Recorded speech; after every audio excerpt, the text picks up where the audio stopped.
আসসালামু আলাইকুম প্রিয় গাইস, আশা করি আপনারা ভালো আছেন।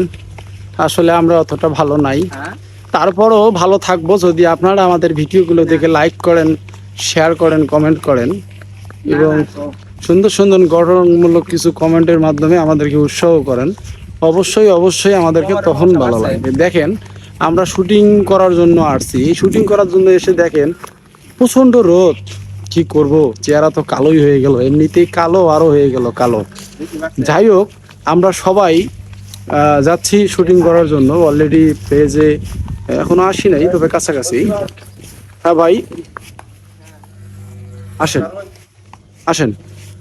বিষয়টা হচ্ছে, যাই হোক, আপনারা সবাই ভিডিওগুলো দেখবেন, আশা করি আপনাদেরকে ভালো লাগবে। এত কষ্ট করে আসলে এত কষ্ট করতেছি, এটা হলো তখনই ভালো লাগবে যখন আপনারা সুন্দর সুন্দর কিছু কমেন্ট করবেন। তো ভিডিওর মধ্যে ভুল ত্রুটি হতে পারে, ভুল ত্রুটি হলে অবশ্যই আপনারা সবাই ক্ষমার দৃষ্টিতে দেখবেন আর ভুলগুলো ধরিয়ে দিবেন। আপনারা যদি কমেন্টের মধ্যে বলেন যে ভাইয়া এই ভিডিওটা এরকম হলে ভালো হতো, অবশ্যই পরবর্তীতে আমরা এটা সমাধান করার জন্য চেষ্টা করবো ইনশাল্লাহ। আর আমার এখানে ওই যে প্রাণপ্রিয় এক ভাই, ওই যে ওইখানে দেখতেছেন আপনারা, ওই ভাই রফিক ভাই, আপনারা জানেন যে শুরু থেকে তার সঙ্গে করছিলাম। সেই ভাইয়ের সঙ্গে যেভাবে হোক একটু কষ্টদায়ক মানে কোনো কিছু হয়েছে, একটা মনোমালিন্য হয়েছিল। পর যাই হোক, ভাই এখন আবার আমাদের মাঝে ফিরে আসছে। হ্যাঁ, আপনাদের দোয়ায় ভালোবাসায় হয়তো বা সম্ভব হলো। যাই হোক, আপনারা সবাই দোয়া করবেন আমাদের জন্য, আমরা যেন মিলেমিশে সবাই মিলে ভিডিও বানাতে পারি। দেখেন, অনেক সুন্দর একটা প্লেস, প্রচণ্ড রোদ, তার কারণে মাথার উপরে ব্যাগটা দিছি, ব্যাগটা না দিয়ে আর পারলাম না।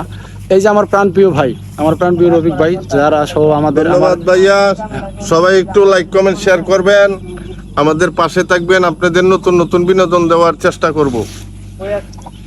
তো এই ভাইকে নিয়ে আসলে মূলত আমার যাত্রা এই জগতে শুরু, কিন্তু মাঝতে একটু সমস্যার কারণে, যাই হোক, যে কোনো সমস্যার কারণে আমাদের মাঝে মনোমালিন্য হয়ে যায়। যাই হোক, আলহামদুলিল্লাহ এখন ভালো। আপনারা দোয়া করবেন আমাদের জন্য যেন এরকম কখনো না হয়, আমরা যেন সবাই মিলেমিশে থাকতে পারি, সবাই একসঙ্গে ভিডিও বানাইতে পারি এবং সবাইকে যেন আমরা সুন্দর সুন্দর কিছু ভিডিও দিতে পারি, উপহার দিতে পারি। আসলে এই যে আরো একটা দেখেন, সুন্দর একটা জিনিস দেখাই আপনাদেরকে, অনেক ভালো লাগলো। এই যে লজ্জাপতির গাছ, আসলে লজ্জাপতির গাছে এত সুন্দর ফুল হয় আমি কখনো দেখি নাই, ফার্স্ট টাইম আমি দেখতেছি। এই দেখেন, ছুঁয়ে দিলে কিরকম করে লজ্জা পেয়ে যায়, এত সুন্দর ফুল। আসলে আমি কি বলবো, অনেক ভালো লাগলো, কারণ আমি ফার্স্ট টাইম দেখলাম। তো আপনারা দেখছেন কিনা জানি না, এই দেখেন শুধু ফুল আর ফুল, ফুল আর ফুল, এতটা লজ্জাপতি গাছ এখানে। মাশাআল্লাহ, অনেক সুন্দর লাগতেছে। যাই হোক প্রিয় বন্ধুরা, আপনারা অবশ্যই কমেন্ট করে জানাবেন আমাদের ভিডিওগুলো কীরকম লাগে। আপনারা দোয়া করবেন আমরা যেন ভালো ভালো ভিডিও দিতে পারি, এই ভিডিওর মাধ্যমেই যেন আপনাদেরকে ভালোবাসা দিতে পারি। যাই হোক, কথা বেশি বাড়াবো না, এখন থেকে আপনারা নিয়ম মতো প্রতিদিনই ভিডিও আপলোড পাবেন, সময় মতো আমরা অবশ্যই আপলোড করব। আপনারা এসে দেখে যাবেন, আগের মতো ভালোবাসা দিবেন আমি আশা করব। যাই হোক, সবাই ভালো থাকবেন, সুস্থ থাকবেন, খোদা হাফেজ।